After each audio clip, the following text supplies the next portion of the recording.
नमस्कार फ्रेंड्स, मेरे चैनल पे आपका बहुत बहुत स्वागत है। आज हम बात करेंगे हेपेटाइटिस के बारे में, जिसे कहते हैं इन्फ्लेमेशन ऑफ लीवर।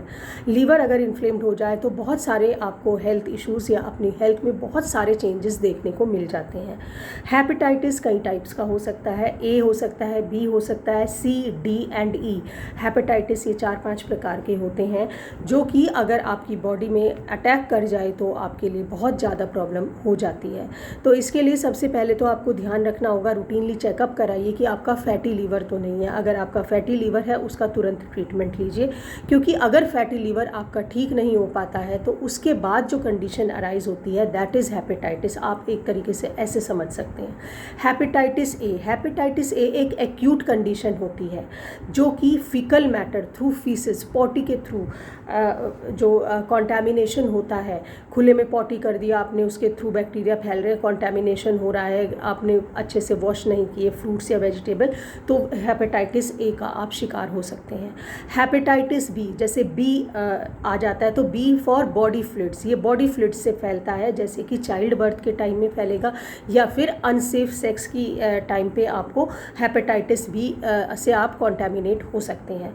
दूसरा आता है हेपेटाइटिस सी। सी मतलब सीरस फ्लूइड्स, मतलब सीरियस होता है। ये सबसे ज़्यादा सीरियस कंडीशन होती है अगर आप हेपेटाइटिस सी से पीड़ित हैं, क्योंकि ये सर्कुलेशन यानी कि ब्लड सर्कुलेशन के थ्रू ये फैलता है।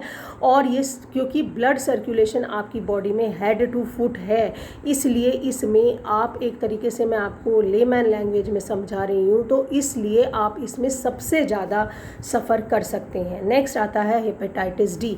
हेपेटाइटिस डी कभी भी ऐसे आपको एकदम से नहीं हो जाता। अगर आपको पहले से हेपेटाइटिस बी है, यानी कि आपको चाइल्ड बर्थ पे या अनसेफ सेक्स की वजह से आपको हेपेटाइटिस बी हो गया था, तो आप प्रोन हो जाते हैं, आप ज़्यादा रिस्की रेंज में आ जाते हैं कि आपको हेपेटाइटिस डी भी हो सकता है।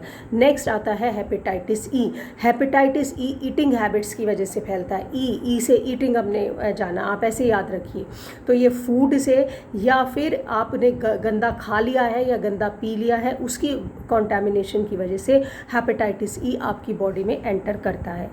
जहाँ तक मैनेजमेंट का आता है कि हम इसको मैनेज कैसे करें, आप प्रॉपर रेस्ट लें, बैलेंस डाइट लें, अपना बॉडी को हाइड्रेटेड रखें, आप 2 लीटर पानी दिन में अवश्य ही पिएं। और अगर आप एक्टिव हैं सेक्स में तो आप सेफ सेक्स करें।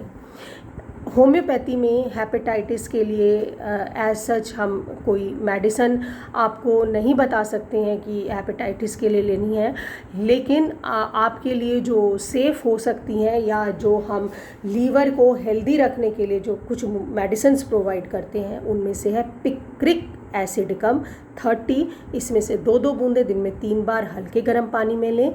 लैकेचिस 30 की 2-2 बूंदे दिन में 3 बार हल्के गर्म पानी में। और चैलिडोनियम मदर टिंचर की 10 से 15 बूंद दिन में 3 बार तेज़ गर्म पानी में आप लें। साथ में अपना दूसरा ट्रीटमेंट भी चालू रखें। और अगर आपको बहुत ज़्यादा प्रॉब्लम हो रही है या फिर थोड़ी बहुत भी प्रॉब्लम है तो दवाइयाँ, जैसे कि मैं हमेशा कहती हूँ कि आप एक जो क्वालिफाइड होम्योपैथ है उसकी एडवाइस में ही लें। Thank you and please video share करें, जाने अनजाने में किसी की मदद का साधन बने। धन्यवाद।